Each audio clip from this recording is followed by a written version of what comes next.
La máscara de la muerte roja, por Edgar Allan Poe, 1842.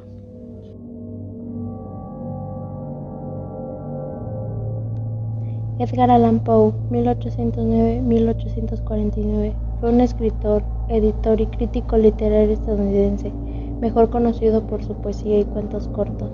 Suelen involucrar lo misterioso y lo macabro. En esta historia corta, un príncipe rico celebra una fiesta con sus amigos dentro de la seguridad de su fortaleza, ya que una enfermedad devasta el resto del país. La muerte roja había devastado el país durante mucho tiempo. Ninguna plaga había sido tan fatal o tan horrible. Su sello era la sangre, el rojo y el horror de la sangre. La enfermedad producía dolores agudos y mareos repentinos, el ego sangrado profuso por los poros y finalmente la disolución del ser. Las manchas escarlatas en el cuerpo y especialmente en la cara segregaban a la víctima de la humanidad y la excluían de la ayuda y de la compasión de los demás. El contagio, el progreso y la terminación de la enfermedad se daban en cuestión de media hora. Pero el príncipe próspero era feliz, intrépido y sagaz. Cuando sus dominios perdieron a la mitad de su población, convocó a su presencia un millar de amigos sanos, fuertes y alegres, elegidos entre los caballeros y damas de su corte, y con esto se retiró a la profunda reclusión de una de sus abadías fortificadas. Era una construcción extensa y magnífica, creación del propio príncipe, de gusto excéntrico, pero grandiosa. Un muro fuerte y elevado la rodeaba. Ese muro tenía puertas de hierro. Los cortesanos, una vez que entraron, usaron hornillos y martillos para soldar los cerrojos. Decidieron atrincherarse contra los impulsos súbitos de desesperación del exterior y cerrar toda la salida de los freneses del interior. La abadía estaba ampliamente abastecida. Con tales precauciones, los cortesanos podrían evitar el contagio. El mundo exterior podría cuidarse de sí mismo. Mientras tanto, era una locura llorar o pensar. El príncipe había provisto a la abadía de todos los medios de placer. Había bufones, improvisadores, bailarines, músicos, belleza en todas sus formas y también vino. Dentro había todo eso y seguridad. Afuera, la muerte roja. Fue así al final del quinto o sexto mes de reclusión, y mientras en el exterior la plaga provocaba los más terribles estragos, que el príncipe próspero ofreció a sus 1000 amigos un baile de máscaras de la más inusual magnificencia. Ese baile de máscaras era una escena voluptuosa, pero primero permítame hablar de las salas que se celebran. Había 7, una hilera imperial. En muchos palacios, sin embargo, en estas salas formaban largas perspectivas en línea recta, cuando las puertas plegables se abren de par en par, de modo que la vista de toda la extensión no se ve obstaculizada. Aquí el caso era muy diferente. Tal y como era de esperarse de parte del duque y de gusto por lo extraño, las salas estaban dispuestas tan regularmente que la mirada no podía abarcar más que una sola a la vez. Al cabo de un espacio de 20 o 30 yardas se presentaba un brusco recodo, y en cada una de estas vueltas un aspecto diferente. A la derecha y a la izquierda, en medio de cada pared, una ventana gótica, alta y estrecha, daba un pasillo cerrado y seguía el recorrido hacia el aposento. Estas ventanas eran vidrieras, cuyo color variaba de acuerdo con el tono predominante de sus decoraciones de la sala que se abría. La que ocupaba el extremo oriental, por ejemplo, estaba decorada de azul, y sus ventanas eran azul vivo. La segunda sala era de púrpura, en sus adornos y tapices. Aquí los paneles eran de color púrpura. La tercera era verde, al igual que las ventanas. La cuarta estaba amueblada e iluminada con naranja, la quinta con blanco, la sexta con violeta.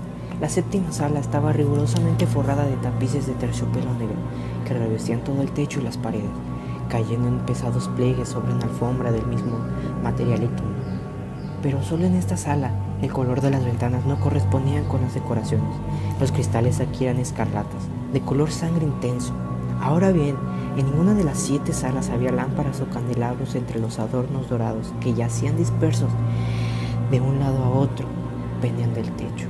No había luz de ningún tipo que emanara de lámparas o de velas dentro de la sala, pero en los pasillos que la rodeaban se encontraban frente a cada ventana un pesado trípode, portando un brasero de fuego que protegía sus rayos a través de vidrio tintado e iluminaba con gran claridad la habitación, y así producía una multitud de apariencias llamativas y fantásticas. Pero en la cámara occidental o negra, el efecto de luz de fuego que fluía sobre las cortinas oscuras a través de los cristales teñidos de sangre era espantoso. y producía una mirada tan salvaje sobre los rostros de los que se encontraban, que había pocos lo suficientemente audaces como para poner un pie dentro de este recinto. También en esta sala estaba apoyado contra la pared occidental un gigantesco reloj de ébano. Su péndulo se balanceaba de un lado a otro, con ruidos sordos, lastimosos y monótonos.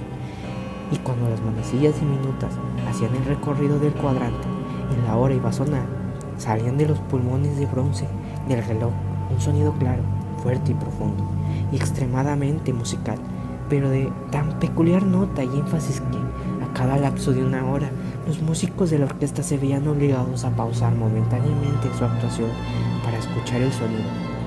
Y así las parejas que bailaban se veían obligadas a cesar sus evoluciones. Una perturbación momentánea recorría toda aquella alegre multitud, y mientras sonaban las campanas del reloj, podría notarse que padecían hasta los más vehementes y los más sensatos, y los ancianos que pasaban sus manos sobre sus frentes, como si hubiera una confusión o meditación. Pero cuando los ecos cesaban por completo, una ligera risa a la vez invadía la concurrencia. Los músicos se miraban unos a otros y sonreían de su propio nerviosismo y locura. Se juraban en voz baja, entre ellos, que el siguiente timbre del reloj no les produciría ninguna emoción similar. Y luego, después de un lapso de 60 minutos, que habrán sido 3.600 segundos del tiempo de vuelo, llegaba la campana del reloj y se producía el mismo descontento, temblor, meditación que antes. Pero a pesar de estas cosas, el deleite continuaba alegre y magnífico. Los gustos del duque eran peculiares, tenían un ojo fino para los colores y efectos. Hizo caso omiso a la decoración de la mera moda. Sus planes eran audaces y ardientes, y sus concepciones brillaban con un esplendor bárbaro. Hay algunos que lo habrían pensado loco. Sus seguidores sentían que no lo era. Era necesario escucharlo, verlo y tocarlo para asegurarse de lo que no era. Él había dirigido en gran parte la decoración y mobiliario de las 7 salas con ocasión de esta gran fiesta, y fue su propio gusto el que dirigió el estilo de los disfraces, asegurándose de que fueran grotescos. Había mucho resplandor y vidrio, había cosas chocantes y fantásticas, mucho de lo que se había visto desde entonces en Hernani. Había figuras arabescas con siluetas y ropajes incongruentes, fantasías monstruosas y delirantes. Había mucho de lo bello y de lo absurdo, gran parte de lo extraño, algo de lo terrible y no poco de lo que podría haberse producido de repugnancia. De aquí para allá, en las 7 salas se mostraban de hecho una multitud de sueños, y estos sueños se retorcían en todos sentidos, tomando el tono de las habitaciones y haciendo que la música salvaje de la orquesta pareciera eco de sus pasos. Y de tiempo en tiempo golpeaba el reloj de ébano. Se encontraba en la sala de terciopelo negro, y entonces por un momento todo se detiene y todo está en silencio, salvo la voz del reloj. Los sueños se quedaban helados, paralizados en su postura, pero los ecos de la campana desaparecen. Solo han durado un instante.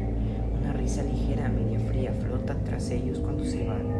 Y ahora de nuevo la música suena, los sueños reviven y restaurece de un lado a otro, más alegre que nunca, tomando matiz de las muchas ventanas tintadas a través de las cuales fluyen los rayos de los trípodes.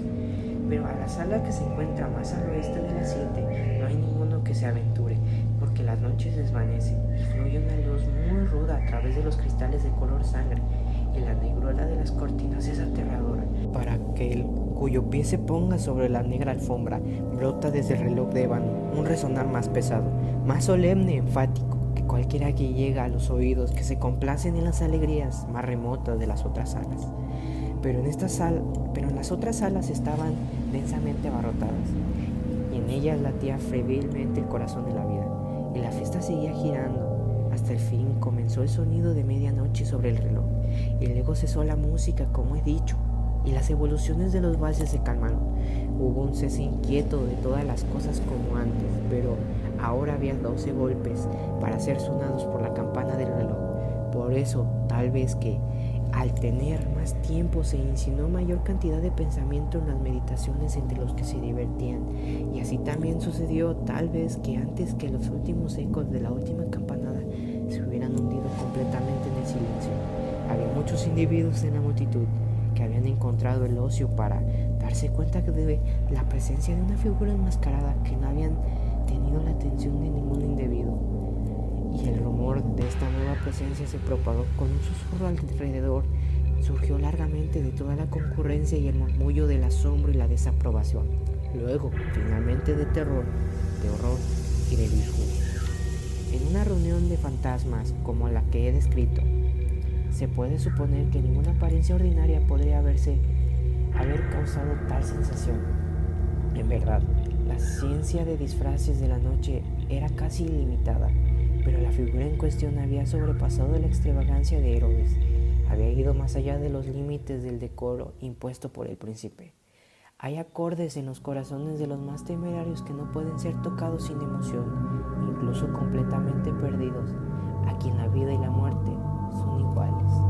Broma, hay sustos de los que no se puede hacer ninguna broma. Toda la concurrencia, de hecho, aparecía ahora sin sentir profundamente que en el traje y el porte del extraño no existía ni ingenio ni propiedad.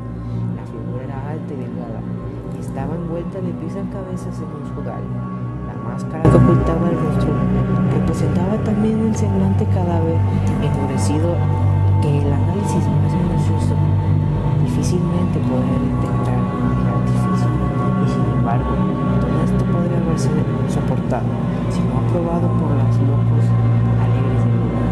Pero la máscara había llegado tan lejos como a adoptarse el tiempo de la muerte roja. Su vestidura estaba manchada de sangre y su amplia frente, lo mismo que los rasgos de su rostro, estaban salpicados de un escarlata. Cuando los ojos del príncipe Próspero posaron sobre la imagen espectral, se vio conmovido en el primer momento con un fuerte temblor de horror y desagrado, pero en el siguiente, su frente enrojecida de rabia. ¿Quién se atreve? Exigió acaloradamente respuesta a los cortesanos que estaban cerca de él. ¿Quién se atreve a insultarnos con esta burla blasfema? Atrápenlo y desenmascárenlo, para que sepamos a quién tenemos que colgar de las almenas al amanecer. Fue en la cámara oriental o azul en la que estaba el príncipe Próspero mientras pronunció estas palabras. Sonaron a las 7 salas con voz alta y claridad, porque el príncipe era un hombre audaz, robusto, y la música que había silenciado al momento de su mano. Era en la sala azul donde estaba el príncipe, con un grupo de cortesanos pálidos a su lado. Al principio, mientras hablaba, hubo un ligero movimiento apresurado de este grupo en dirección al intruso, que en ese momento había estado cerca, y ahora, con paso deliberante y majestuoso, se acercaba más y más al príncipe. Pero, por cierto, terror indefinible que la audiencia insensata de la máscara había inspirado en todos los ahí reunidos. No hubo nadie quien pusiera la mano en ella, de tal manera que, sin impedirlo, llegó a los pasos de las personas del príncipe, y mientras la gran concurrencia, como si obedeciera un solo impulso, retrocedió al centro de la sala en las paredes, y enmascarado continuó su camino sin interrupción, con el mismo paso solemne y medido que había distinguido desde el príncipe de la cámara azul a la púrpura, de la púrpura a la verde, de la verde a la naranja, de esta a la blanca, e incluso a ella a la violeta, antes de que nadie hiciera un movimiento indecidido para detenerlo. Fue entonces cuando el príncipe Próspero, enloquecido por la rabia y la vergüenza en su propia cobardía momentánea, recorrió apresuradamente a las 6 cámaras, mientras que ninguno la seguía a causa de un terror mortal que se había apoderado de todos. Llevaba en alto una daga que se había acercado en rápida y majestuosidad a menos de 3 a 4 pies de la figura que se retiraba cuando estaba siendo alcanzada en el extremo de la sala de terciopelo negro. Se volvió repentinamente y se enfrentó a su perseguidor. Hubo un fuerte grito y la daga cayó sobre la alfombra negra, sobre la cual inmediatamente después cayó postrado en la muerte el príncipe Próspero. Luego, invocado del coraje salvaje de la desesperación, una multitud de máscaras se arrojó inmediatamente a la sala negra y, apoderándose del desconocido, cuya figura alta estaba erguida y en movimiento a la sombra del reloj de ébano, se sintieron sofocados por un terror sin nombre al ver que no había ninguna forma palpable bajo el sudario y la máscara. Todos reconocieron entonces la presencia de la muerte roja. Había venido como un ladrón en la noche, y uno a uno de los invitados cayeron en la sala cubierta de sangre, y cada uno murió en su postura desesperada de su caída, y la vida del reloj de ébano se apagó con la última de los asistentes, y las llamas de los trípodes se extinguieron, y las tinieblas y la ruina de la muerte roja tuvieron su dominio limitado sobre todo aquello.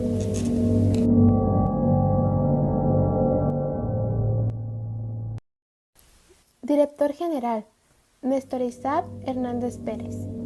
Narrador, Guillermo Hernández Ramírez. Presentadora, Virginia Valeria Bonilla Argüelles. Introducción, Claudia Viridiana Vázquez Anacleto. Créditos, Alexa Sánchez Coyote. Príncipe, José Ángel López Flores. Encargados de efectos de audio, Perla Lisbeth Castañeda Pérez. Alejandro Rodríguez Fierros. Edición, Alina Yoari Pérez Guerrero. Azul Montserrat González Flores. Autores de la pintura, Néstor Isaac Hernández Pérez. Edith Coyote Hidalgo. Alexa Sánchez Coyote. Autor original del cuento, Edgar Allan Poe.